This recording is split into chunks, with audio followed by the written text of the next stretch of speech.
কিছু মানুষ আছে দেখবে সুন্দর জিনিস দেখলেই আঘাত করতে ভালোবাসে। এরা সত্যিকারের কিন্তু একটা মানসিক রোগীর মতো।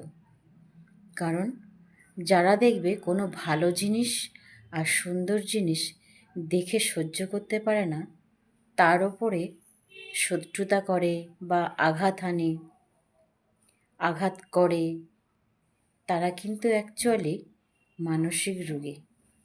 কারণ তাদের কোনো দিন নিজের ভালো হয় না বলে, ভালো করতে পারে না বলে, তারা সুন্দরভাবে কোনো কিছুই করতে পারে না বলে, তাই অন্যের সুন্দর জিনিসের প্রতি সুন্দর মনকে নিয়ে খেলা করে এবং তাদের সুন্দর কাজের পিছনেও তারা শত্রুতা করে।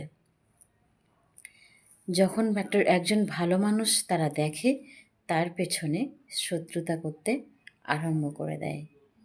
তো যারা মানসিক রোগী আছে তারা কিন্তু দেখবে অন্যের ভালো দেখতে পছন্দ করে না, অন্যেরা খুশি থাকুক সেটাও পছন্দ করে না।